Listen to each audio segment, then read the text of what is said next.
Podcasting from the Chicagoland area, this is Game On with Jackson Stewart, where we discuss men's lifestyle, focusing on sex, fitness, relationships, business, and more.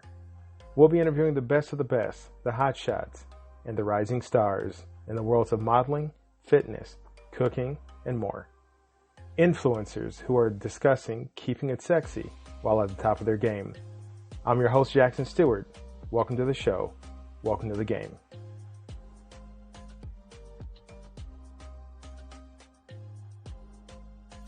This is Dale Valor. This is Pamela Ross. This is Trinasia. And you're listening to Game On with Jackson Stewart.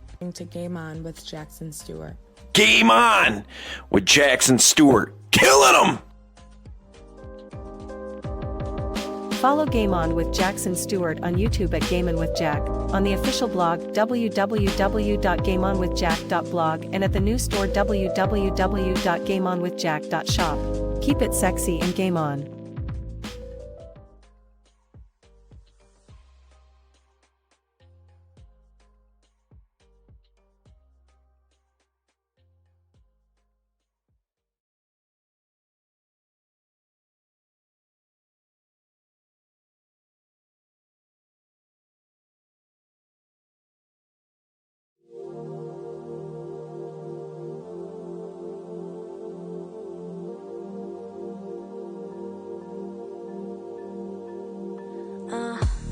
You always searching for a better thing, wanna replace me.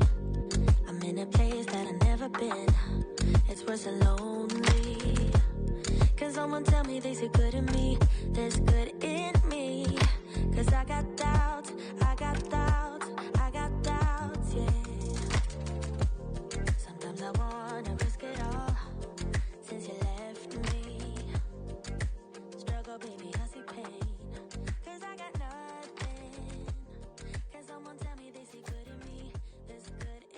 Welcome back to Game On with Jackson Stewart, everybody. Tonight, we're talking about 6 steps for handling families during the holidays. It's that time of the year again when the air is crisp, the lights are twinkling, and families get together, sometimes with very mixed results. And tonight, we're tackling a topic that's sure to resonate with so many of you guys: how to survive those holiday family gatherings. So I know, it can be stressful, but fear not, players, I got you. I got 6 tips or 6 steps, however you want to look at it, to help you navigate the holiday season with your family, maybe with your significant other family, maybe with your friends, whoever it is you're gathering with, and emerge unscathed. So grab your hot cocoa, spike it, settle in, and let's get started. First up, though, I do want to invite you guys, make sure you swing by YouTube at Game On with Jack, patreon.com/Game On with Jack, and the blog, which is back up and running, gameonwithjack.blog, and Twitter, and the player shop, gameonwithjack.shop. So I want to make sure you guys know that there's multiple layers to the game, and you can jump on your social media and enjoy all of it. So let's get cracking. Tip number 1 on how to handle families during the holidays: manage your expectations. All right. So we all have idealized versions of a perfect holiday gathering.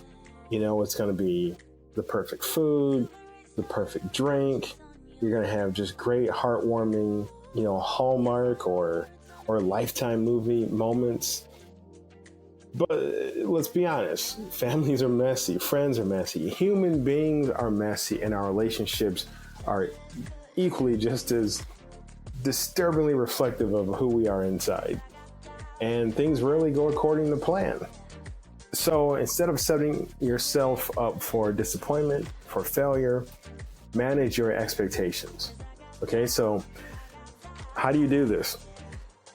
Well, remember, the holidays are about spending time with loved ones. Boom. That's the umbrella. That's goal number 1. That's the only goal. What is not the goal is achieving some unobtainable, picture-perfect moment.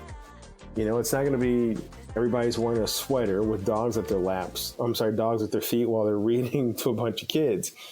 The goal is about spending time with loved ones. Or maybe the goal is doing volunteer work with your friends, or maybe it is making the trip to go see that really sick family member that you're not sure if this is their last holiday season or not. You have one goal. That's what you're shooting for. That's the target.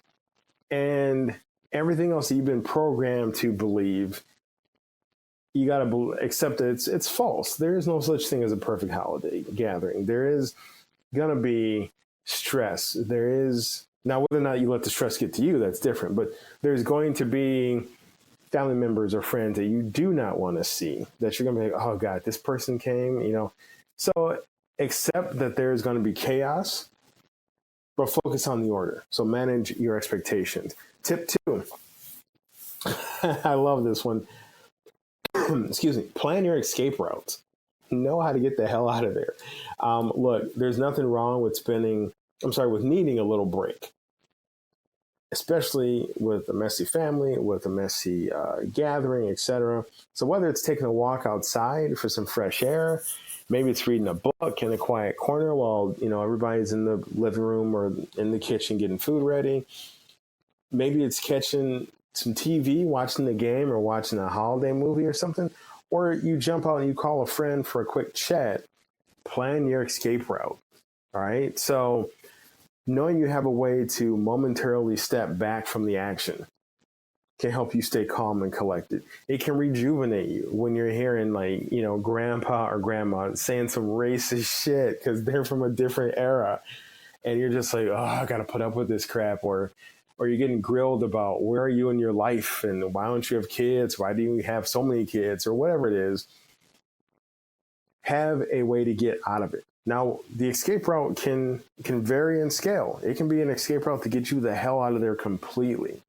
Maybe you've got somebody set up to call you from work at a certain point, and if you answer, they're going to say, hey, we need you to come in. You can put them on speakerphone, whatever, and they're going to give you a viable way out of a bad situation. If you don't answer, it'll go to voicemail, and they know you're having a good time. Or, like I said before, the escape route might just be taking a break. You'd be surprised how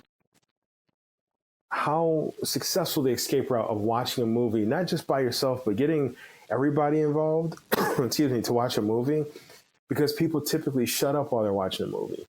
So a trick I would pull is I'd show up with, and this is back in the day when you would actually rent a movie and you could just stream everything now, but I already had movies selected with me, if it was on DVD, or now I would just go and be, hey, let's stream a movie. I'll pay for it. Let's go. And everybody just gets focused. They sit down and they shut up. It's very hard to piss people off when you're not talking. And that's an escape route that not only works for you, but you can take everybody there or most people there on the same escape route with you, but also keep them quiet. Tip 3, find common ground. All right. So holiday gatherings can be a minefield, of sensitive topics. Everything from politics. Excuse me. I had to have a quick drink right there. Everything from politics to religion to, pop culture. Well, instead of focusing on what divides you, try and find some common ground with your family. All right. So talk about your shared interests. Although it might seem like you have nothing in common with these people besides genetics, you have something in common. You guys have something you guys agree on, something you enjoyed once that you could bring back up. That will be a binding and bonding conversation. If it's not an interest you want to talk about, play games together. And this kind of goes back to the escape route. Play a game, collectively think about funny family memories. Laughter and shared experiences go a long way to creating positive connections. And like putting, frosting on top of a cake that's it helps cover up some of those long-standing issues, those topics that come out that just turn into the same fight that's been going on for the same decade or something.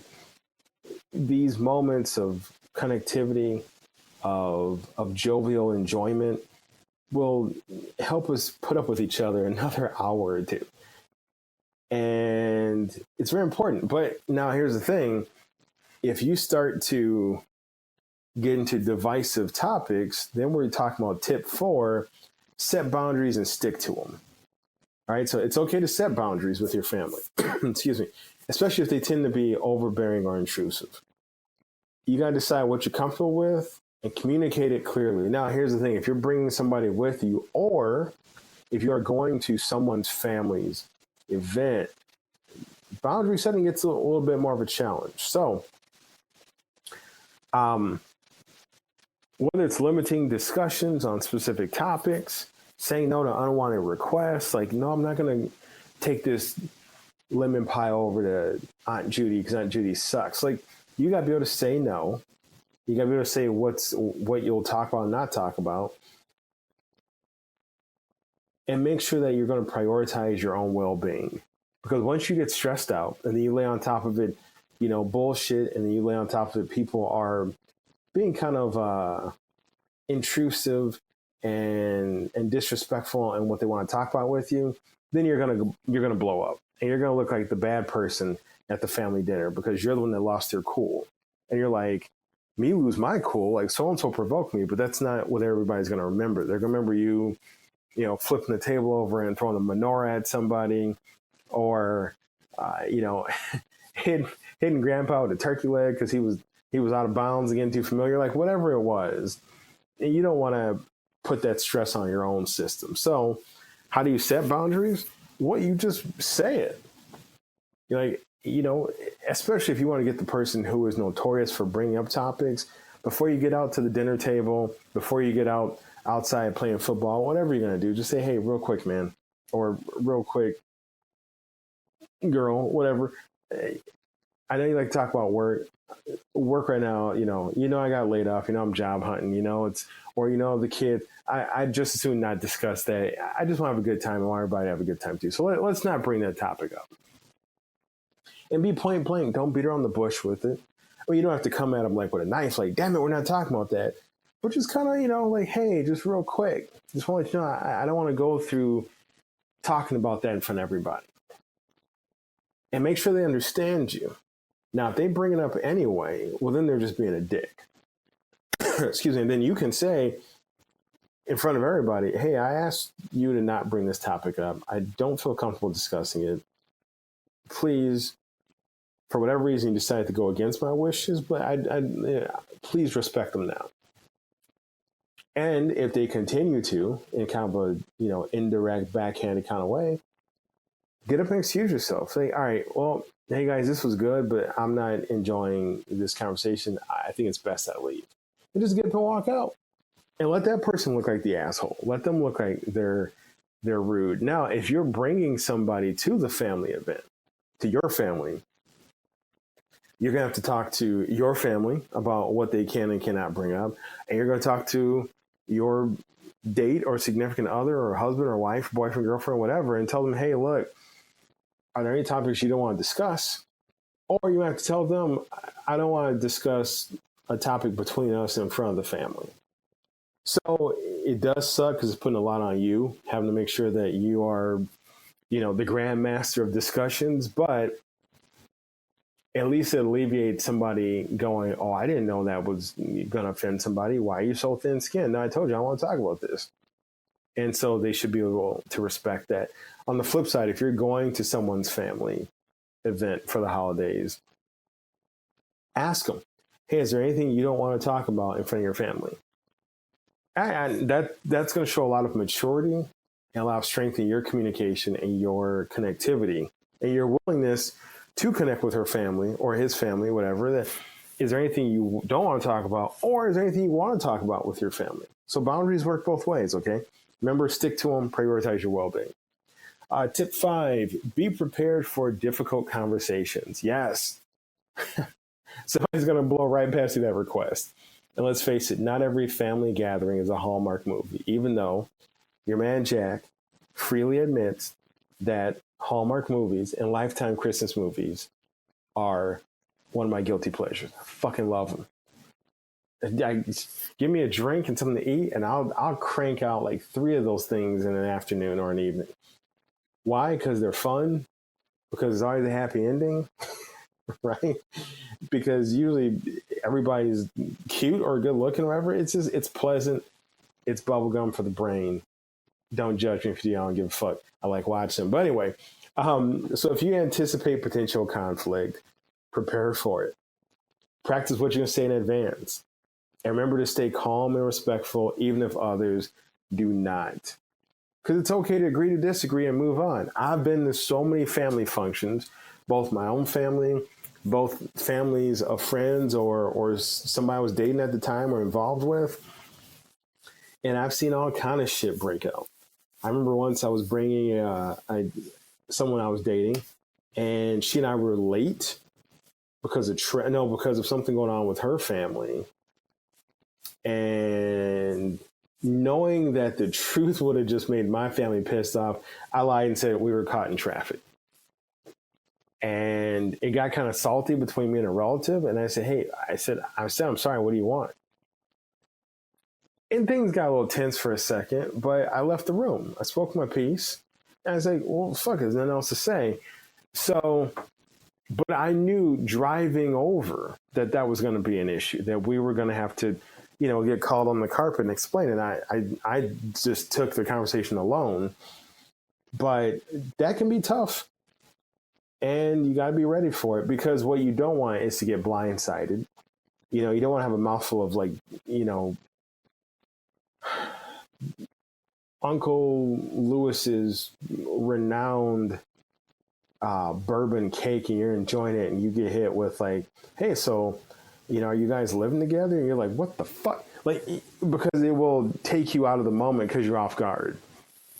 And when you're off guard, then it's going to be hard to stay calm and respectful.